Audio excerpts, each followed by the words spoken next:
안녕하세요. 영혼의 비타민 장원책TV입니다. 작약꽃이 다 지고 나니까 6월이 되었습니다. 6월 하면은 보리가 익어가는 계절이죠. 제가 며칠 전에 보리밭을 보고 왔습니다. 어디를 갔다 오다가 보리가 익어가는, 보리가 연그러가는 모습을 보았거든요. 그래서 오래전에 썼던 보리밭 사이길로가 생각났습니다. 여러분 중에도 보릿고개에 먹었던 꽁보리밥의 추억 있으실 거예요. 우리 추억 찾기 함께 해보실래요? 보리밭 사이길로, 윤금옥. 담장 너머 하얀 목련은 얼굴 가득 한박 웃음을 머금고 있다.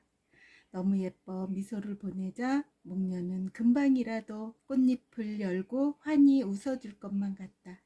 나도 얼굴 가득 꽃 같은 웃음을 지니고 싶어진다. TV에서는 봄이 오는 들녘으로 남해 어느 마을의 보리밭을 보여주었다. 바람에 보리 싹들이 흔들리는 모습은 푸른 파도가 넘실대는 것처럼 보이기도 했다. TV로 보는 것이지만 나는 그 보리밭에 서 있는 것처럼 싱그럽고 풋풋한 보리 향기를 느낄 수 있었다. 밭고랑이 보이지 않아 넓은 잔디구장처럼 보이기도 했다. 내가 어릴 때 우리 마을은 보리와 밀을 참 많이 심었다. 겨울에는 보리싹이 조그맣고 뿌리가 얼까봐 가끔 온 초등학교 학생들은 보리밥기를 했다. 그땐 파란 보리싹은 보이지 않고 알록달록 아이들의 웃음소리만 보리밭에 가득 울려 퍼졌다. 3월이 지나면 보리는 우리들의 종아리만큼 자란다. 하루하루가 다르게 보리는 푸르고 보기 좋아진다. 우리는 학교가 끝나면 보리밭 사이길로 뛰어다니며 놀았다. 보리대를 뽑아 보리피리를 만들어 동네가 떠나가라 불어댔다. 그러다가 목이 마르면 심심한 맛이 나는 보리대를 잘근잘근 씹어 국물을 먹기도 했다. 온 동네는 보리 때문에 늘 출렁이는 바다처럼 푸르고 아름다웠다. 하지만 그것과는 반대로 늘 배는 고팠다. 이렇게 보리가 한창 논에서 익어갈 때면 고대강실은 아니었지만 지난 가을 걷어들인 곡식들 때문에 풍족했던 광에는 아끼고 아껴 먹던 쌀은 벌써 동이 났고 보리쌀도 달랑달랑 뒤주 바닥을 보인다.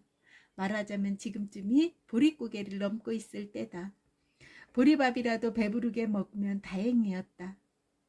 보리밥을 할 때 무쇠솥에 보리쌀을 넣고 푹 퍼지게 삶고 뜸을 들인 후 한가운데에 씻은 쌀을 한 줌 얹고 다시 끓인다. 뜸을 푹 들이고 난 후 밥을 풀 땐 가운데 쌀밥은 아버지 진지와 어린 막내 동생의 밥으로 따로 살짝 떠놓고 나머지 보리밥은 후를 섞어 한 사발씩 퍼 담는다. 신 열무김치와 고추장을 넣고 썩썩 비벼 먹었다. 그 하얀 쌀밥이 먹고 싶은 거야. 어찌 표현할 수 있으려면은 그거 달라고 떼쓰는 사람은 아무도 없다. 보리밥 한 그릇에 포만감에 서글픔 따윈 없었다. 한 번은 어머니가 저녁 지을 보리쌀을 씻어 놓으라고 했다. 이남박에 쌀을 담아 우물가에서 북북 문질러 여러 번 헹궈냈다. 그래야 보리밥이 거무스름하지 않기 때문이다. 씻은 쌀을 들고 집에 가려다가 나는 어머니처럼 머리에 이고 가고 싶었다. 머리에 그 어떤 것을 얹어도 손으로 붙잡지 않고 사뿐사뿐 걸어가는 어머니 모습이 신기하고 멋있어 보였다. 나도 보리쌀 담은 이남박을 머리에 이고 서너 걸음을 떼놓았다. 너무 대견하고 놀라고 있는데 머리 위 이남박이 땅으로 곤두박질했다. 놀라 흩어진 쌀을 주워 담고 흙이 많이 묻은 쌀은 밭고랑으로 쓸어버렸다. 보리쌀을 몇 번이고 헹구고 조리로 일어 돌을 골라낸 나는 시치미를 뚝 떼고 있었다. 다행히 그날 저녁엔 돌이 없어 무사히 넘어갔다. 한 1회쯤 지났을까 밭고랑에 파릇파릇 새싹이 돋아났다. 그 일을 까맣게 잊고 무심코 지나쳤다. 어머니는 누가 물려 밭고랑에 보리를 심었더라. 거기 심어봤자 풀밖에 안 되는 것을. 나는 철렁했다. 숨기고 싶었기 때문이었다. 하지만 사실을 털어놓았다. 어머니는 웃으며 그게 아무나 되는 줄 아니? 아구 참. 자꾸 해보고 무엇이든 꾸준하게 열심히 하다 보면 하고 싶은 일을 할 수 있다는 것을 그때 처음 알았다. 보리밥에 얽힌 사연은 참 많다. 노란 양은 도시락에 꽁보리밥, 그리고 냄새나는 신김치. 도시락 뚜껑을 활짝 열지 못하고 조금씩 열어가며 도시락을 먹었다. 친구들 보기 부끄러워서 그랬던 것이다. 한 번은 화전에서 일하시는 아버지께 점심을 갖다 드리란다. 광주리에 보리밥과 반찬을 챙겨주신 어머니는 또아리를 내 머리에 얹고 그 위에 광주리를 올려두셨다. 두 손으로 붙잡고 가라는 당부를 몇 번이고 하면서 말이다. 나는 덥고 힘들었지만 시장하실 아버지와 오빠를 생각하며 부지런히 밭으로 발걸음을 옮겼다. 도랑 하나를 건너야 하는데 물에 안 빠지려고 활짝 뛰어 건넜다. 그런데 고무신이 미끄러워 그만 엎어지고 말았다. 다행히 잔디밭으로 밥이 쏟아져 건부를 골라내며 밥을 주워 담았다. 무릎이 깨져 피가 났지만 그건 대수롭지 않았다. 짐을 꾸려 다시 산길을 올라갔다. 다른 때 같았으면 밭이 저기 보이면 목청을 높여 아버지와 오빠를 불러댔을 텐데 그날은 지은 죄가 있으니 힘들어도 꼭대기까지 끙끙대며 올라갔다. 소나무 아래 넓은 바위에 광주리를 내려놓았다. 계곡에서 시원한 물을 한 대접 떠다 놓고 시무룩히 앉아 있었다. 아버지와 오빠는 시장하셨던지 식사하기에 여념이 없었다. 아버지는 아무 말 없이 진지를 드셨다. 군데군데 잔디 건불이 묻어나왔다.